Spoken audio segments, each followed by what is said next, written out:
Yes, nkulamusizaako nnyo mukwano gwange najjo sinzo bango tuwuliriza kutegeeza bale kwekumira ku mayingo gano aga UG Update TV. Mukwano gwange okola kyamaanyi nnyo yonna gy'osinza okubanga otuwuliriza abali mu diaspora mbalamusizaako nnyo. Wabaddewo okwekalakaasa mu kibuga Kampala ku makya g'olwaleero era poliisi ekutte enkuyanja beeditaininze mu buduukulu bwabwe. Abeekalakaasi bano ki ekibiviiriddeko okubanga beekalakaasa ye ate lwaki poliisi egenze maaso n'obbakwata? Oli ku UG Update TV gwatana tweyungako kirira wansi waliwo ekigambo subscribe kikoneko obeere ng'osobola bulungi nnyo tweyungako gwe mukwano gwange ali eyampuliriza. Kigambibwa nti abeekalakaasi bano aba Human Rights and Environment Activists bakwatiddwa ku makya g'olwaleero mu kibuga Kampala.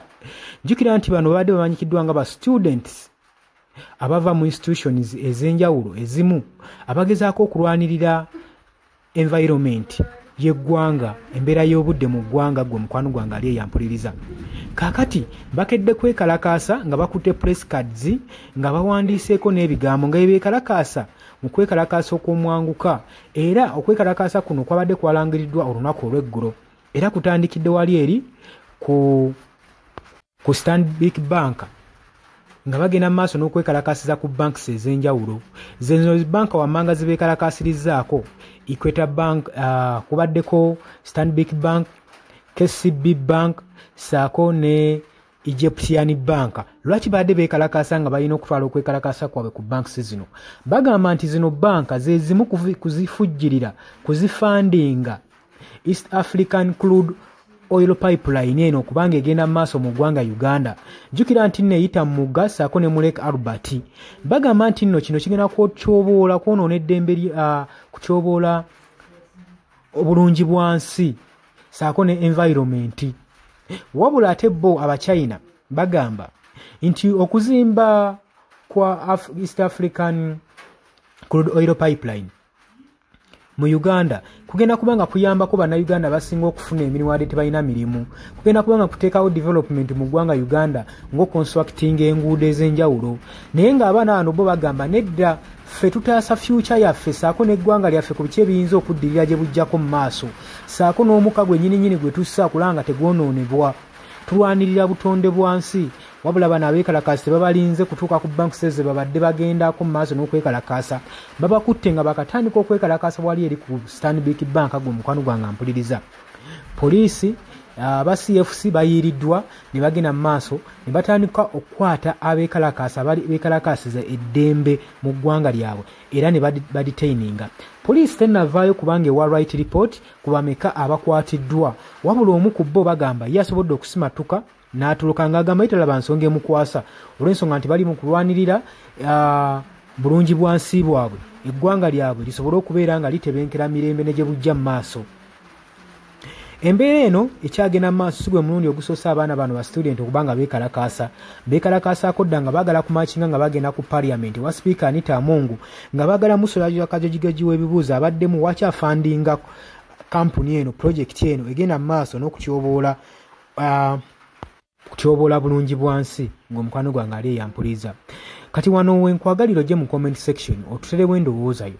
Golowooza abaana bano beekalakaasa kibeekalakaasiza kirimu omulamwa oba baleke kampuni eno y'Abachina egende maaso n'okuyisaamu crude pipeline zino eza oil? Ye bannange olowooza China we kigenda okugasiza eggwanga? Kubanga abantu abamu bagamba singa East African Crude Oil Pipeline eno ebadde egenda kugasa eggwanga nga Uganda, kati ate factory eno gye bayita refinery egezaako okubanga erongoosa amafuta gano teyandizimbiddwa bunaayira bw'eggwanga Uganda. Jjukira nti amafuta gava mu Uganda kyokka ate factory oba ebyuma ebigalongoosa kifandiise refinery baabiteeka mu mawanga ga bunaayira, refinery teri mu ggwanga lya Uganda. Kati bannayuganda balabanga ekintu ekigenda obbonoonera obulamu bw'ensi ate nga ne kampuni factory tegenda kubanga ebagasa.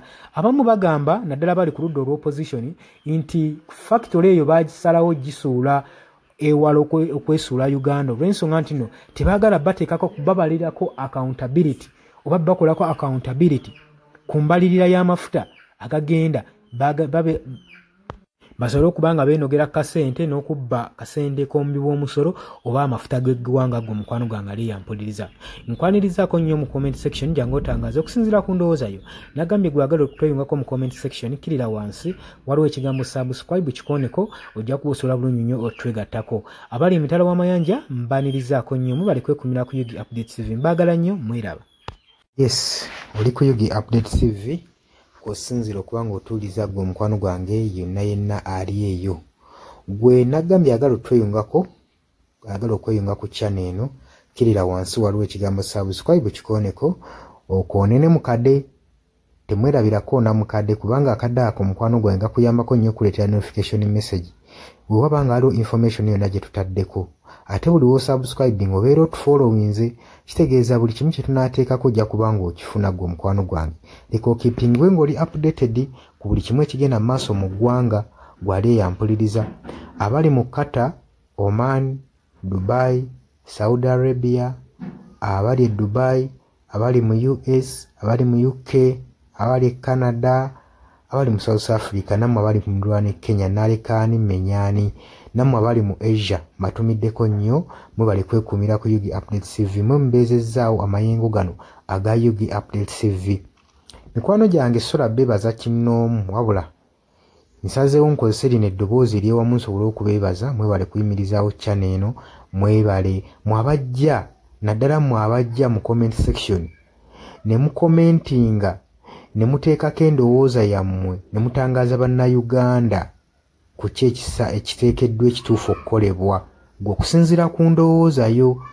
So munamuna abatajjangako mu comment section mbakubiriza okujja mu comment section muteekeko ebirowoozo byammwe mutangaaze eggwanga ku biki byaba bagenze mu bukyamu ne bikolebwa mu bukyamu eri bannayuganda. Dani ku Airlines e Kenya nawe nkutumiddeko ennyo naye jangu mu comment section oteese toteekako buteesi linnya lyo mujje mu comment section mwe abasharinga aba likinga namwe abasubscribinga mwe muyimirizaawo amayengo ga channel eno. Enamba y'essimu gye mbateeredde awo ya nooti 726 nooti emu 67994. Eyo enamba ya WhatsApp eri mu kimyufu. Ye namba gy'ogenda oyita kuba gy'osobola okuyitako gwe omukwano gwange ayagala okulanga wamu naffe. Ng'alina bizinensi yo ng'ogyagala tugikulangire nga wandyetaaze ogikulangira. Eyo namba gy'oba oyitako ku WhatsApp osobole okubanga naye bizinensi yo gikuba abantu tugikulangire gwe omukwano gwange ali eyo ampuliriza. Nengenda maaso n'okulabula abantu ku biki ebigenda maaso mu ggwanga naddala ng'akalulu kano aka 2026 katuukuse kengedde. Kati buli muntu alina kubeera vigilant, olina kubeera bulindaala oleme kutunda mwoyo gwo gwe omukwano gwange. Waliwo abatunda emyoyo gyabwe olw'M1,500 sukaali. Gwe beera ng'omanyi akaseera we kanaatuuka akakubba ballot paper beera nga manyi omuntu ng'omanyi omuntu ogwogenda okuwa gwogenda ottiikinga gwe gwolaba asobola okukulaakulanya ekitundu kyo constituency yo gwolaba agenda otwala eggwanga mu maaso. Bannange tusibwa nnyo akatambaala mu mutwe mu biseera nga bino newankubadde obwavu babubalumizza mutya. Totunda mwoyo gwo ku lw'akantu katono wabula saasira ku ggwanga lyo osaasire ne ku zadde lyo osaasire ne ku future weenaabeera. Lowooza ku by'emu maaso. Weewaawo abamu muyinza okulowooza ng'ebibatabakwatako nga tebikwatako naye ensobi yonna yonna ekolebwa eiza relative sengaawo maamawo kojjaawo biyinza otutuuka ng'ekyo ekizibu gwe kyetooloddeko ate olaba ebikwatirako biyinza otutuuka esa ne byetooloola ne bifundikira nga bikkutteko gwe omukwano gwange ali eyo. So kyenva nkubiriza baganda bange mwenna abali ku Yugi Update TV ogenda maaso n'okusharinga information eno. Baganda baffe beebeereremu ate era baleme kutunda mwoyo gwa ggwanga babeere nga batambulira ku mazima nga bayimirira ku mazima nga bayimirirawo ku lw'eggwanga lyaffe erijja mu maaso ku lwa future y'abantu baffe n'eggwanga lyaffe mu maaso kubanga buli muntu ekigenda mu maaso kati akiraba. Bw'atalaba kigenda mu maaso nkakasa obeera muzibe ate era ne muzibe naye alina byawulira ebimutyemula omutima kati n'amanya nti no mu ggwanga mulimu kino. So nkubiriza buli omu obeere lalabayi wa munno osobola okubanga oli kalabalaba w'oyo ku biki ebigenda mu maaso. Obakubirize n'omubakubiriza waliwo abali mu byalo nga tebamanyi kigenda mu maaso. Mubaagaliza subscribinga ku mikutu gino bategere ebigenda mu maaso mu ggwanga lyaffe. Wakati smartphone zajja gwe mukwano gwange ali eyo. Wabula mbaagaliza olunaku olulungi mubale kwekumira ku Yugi Updates TV mubatana subscribinga mugere maaso n'okusubscribinga. Mbaagala nnyo era mweraba.